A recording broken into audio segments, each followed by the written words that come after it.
Hello everybody and welcome to another Doctor Who review. This time I'm reviewing a 10th Doctor story. It's Gridlock.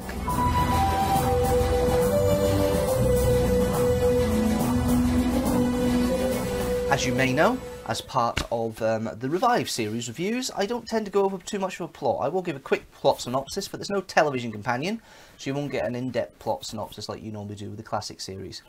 So, very basic story here. The Doctor takes Martha to New Earth about 30 years after he took Rose. By this point, the city is dead. Most of its inhabitants are now underground car lanes that and are stuck there because there's massive traffic jams and they travel very slowly over time and live their lives out there. The reason for that is because a new drug, which the Doctor sees with some storeholders when they first arrive with Martha, they sell different moods as like drugs, and there was one mood called Bliss that basically killed out the Parliament of the city, and as part of the way of saving the inhabitants of the city, the Face of Boe, alongside help from Novice Haim, or who was Nurse Haim in the last story, but has found penance by supporting and nursing Face of Boe, uses life energy to keep him alive, and has been doing so for the past 25 years almost.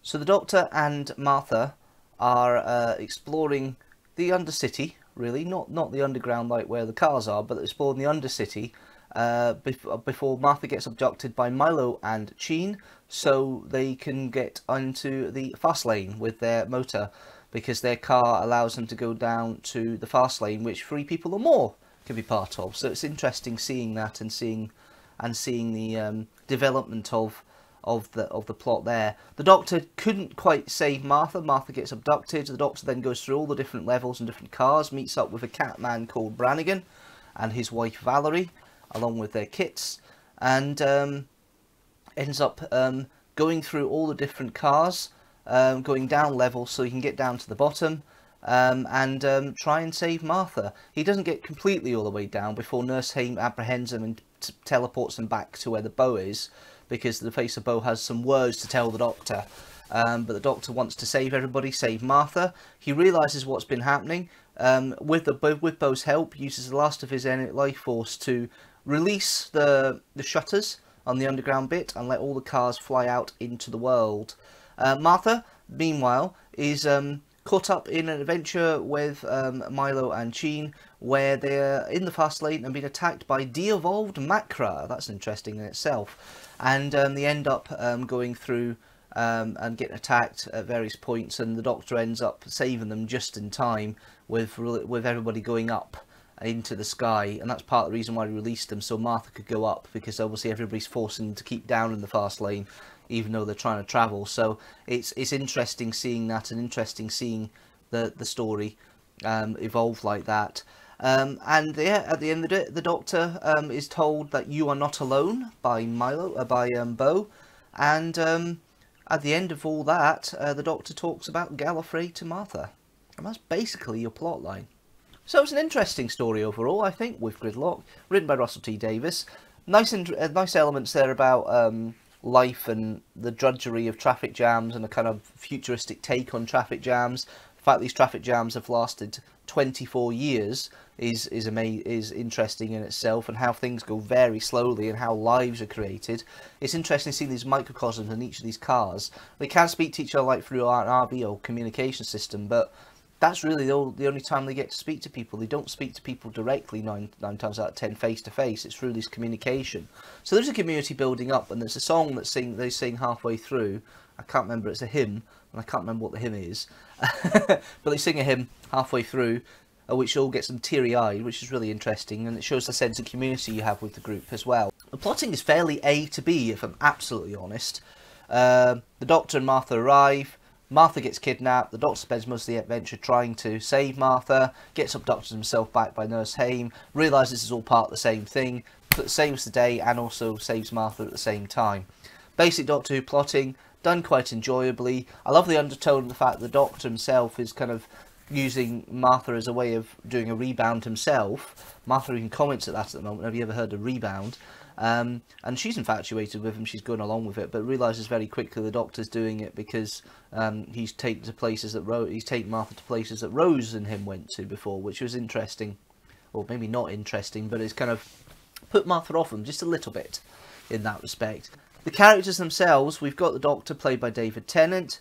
This is 10th Doctor, we know now. The character of the 10th Doctor was more or less formed and completed in Series 2. We're seeing the kind of the brash and the big bravado of the 10th Doctor at the moment.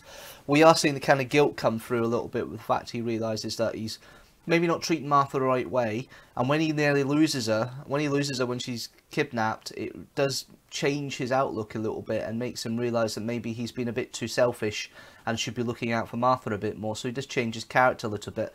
But David Tennant plays the role with aplomb. You can see why he's a popular Doctor. You can see why the character's got so many facets and rounded to him. Every story there's something else that will test him.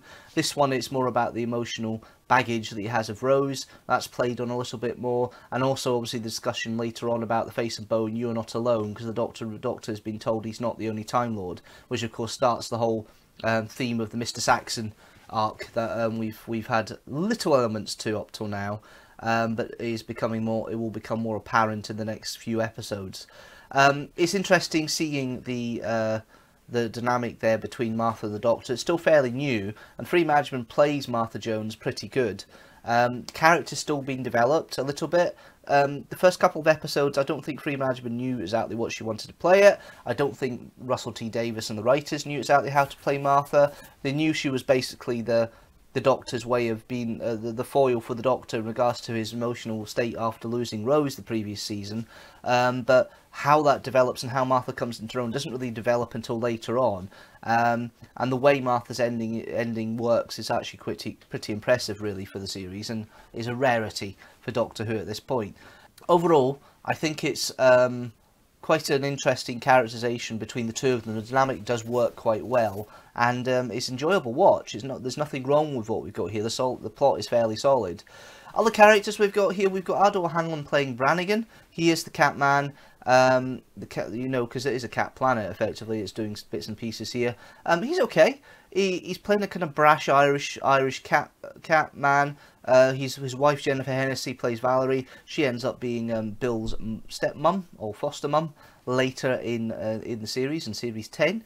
But Jennifer Hennessy here is playing her first appearance in Doctor Who as Brannigan's wife Valerie. That dynamic's quite well. You can see the two of them together could work quite well.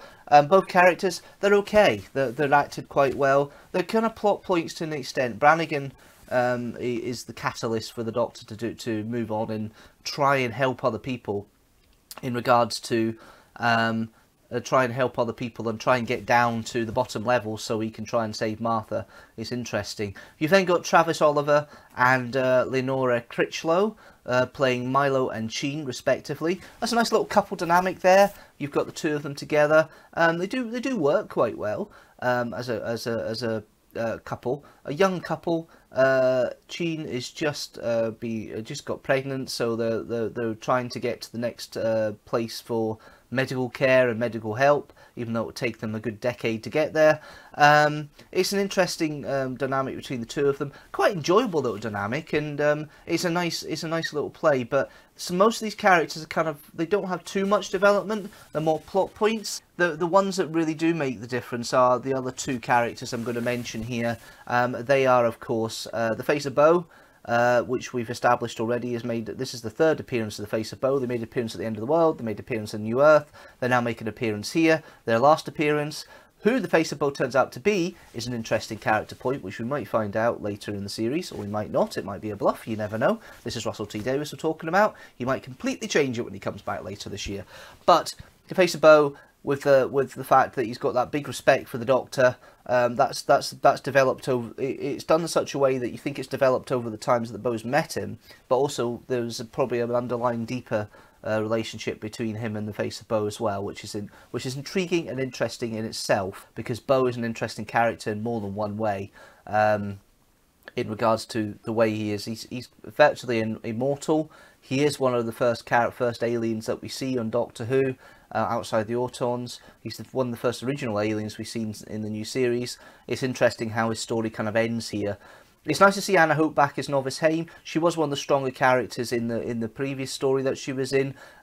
She has morals. She's obviously taken penance for what she's done. She is older, and Anna Hope plays an older version of Novice Haim, but it's nice to see her being repentant, and there's been a development of the character, and the fact that she's there to help. She's there, she needs the Doctor's help, and Gutsy goes finds her. You think maybe for a minute she's going to go all very catty and literally by having a ray gun out and shooting the Doctor, but she's there just to try and coerce him into helping. And it's a good way of playing it by Anna Hope, and it's an interesting characterization overall. Anna Hope actually is in her own in the Doctor Who universe in Big Finish, and when I get to that, oh my god, what a brilliant characterization she plays in that. But here, it's a good solid start, good solid base, and I do enjoy the way Novice Haim is played here. The writing itself, as I say, is pretty standard fare. There's very much an A to B plot here. There's a couple of twists in it, but it's just natural twists. The third act is pretty nice. It's summed up quite well. It's not really rushed in that respect, but there's enough energy and emotion in here to make it work for 45 minutes. I don't think it could do much longer. I think it's just about right. I think Russell T Davies has pitched this quite right. The music with Murray Gold, there is repetitive elements starting to come in just a little bit. You've got the Doctor's theme, of course, coming in. You've got Martha's theme that's been developed a little bit more here as well. But it's not intrusive. The music flows quite well, and it does complement the direction by Richard Clarke. Now, you do get the sense a little bit they may have a little bit of a bottle element to it, because it seems to be a redress of the same car. All these different cars the Doctor goes into, it's a redress of that, and there seems to be a few staged sets that they're planning towards. Probably because most of the budget is used in some of the CGI, and that's used in this story, because there's quite a substantial bit of CGI when the Doctor's jumping between different cars. That's an interesting effect, nice direction on that. The scenes with the city at the end, at the beginning, and the cars and everything else in the traffic jams, it's an interesting representation. I think they've had to sacrifice some of the budget and some of the scenes and keep it within these kind of sets, very, very small sets to make up for that. But it's directed very well. You get a nice flow to it. It doesn't seem staid at any point, and it's an enjoyable little watch. Overall, I do like the story. I think it's pretty well paced. It's quite enjoyable. There's a lot of emotional moments in there, and there's quite a good few action moments as well. It's pretty well directed, as I mentioned already, and it works for the format it's trying to convey. I think it's better it's the last New Earth story, because I think they've run out of ideas a little bit for it. It's not take your brain out. It definitely is a little bit more than that, and it's deserved, as far as I'm concerned, 3.5 TARDISes out of 5. Okay, let's see how that story sits in with the rest of the stories within the David Tennant era, and also of the stories I review for the TV series as a whole. So, Gridlock sits in with 4 other stories that have 3.5 TARDISes out of 5. They are The Christmas Invasion, The Runaway Bride, Tooth and Claw, and The Next Doctor. At the top of the David Tennant era reviews are Turn Left and Voyage of the Damned with 4 TARDISes out of 5, and at the bottom is The Idiot's Lantern and 42 with 3 TARDISes out of 5. Overall, of all the TV stories reviewed so far, 2 stories are still at the bottom with 2.5 TARDISes out of 5. They are Time Lash and Sleep No More, and at the top are 6 stories with 4.5 TARDISes out of 5. They are The Happiness Patrol, Inferno, The Day of the Doctor, The Case of Androzani, The Tomb of the Cybermen, and Dalek. That's it from me. Thanks guys for watching this Doctor Who review. Tell me what you think about Gridlock. Do you like it? Leave a comment down below. Do you not like it? Leave a comment down below. Give me your honest opinion. Leave a comment down below.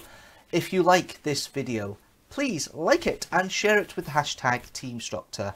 And if you like the channel as a whole, please hit that subscribe button and the notifications bell so you know when a new video comes out. General rule, a new video every Sunday at 4 PM GMT. And if you want to help support the channel even more, you can go to the socials. We have Instagram, we have Facebook, we have Twitter, and we have, of course, the YouTube communities tab and Patreon. For as little as £1 or $1 a month, you can help support the channel. There are 3 tiers. The first tier gives you a name check at the end of the videos. Second tier gives you a week in advance notice of videos that have been released. And the third tier gets you extra goodies, as well as a chance to see videos that will never go on YouTube.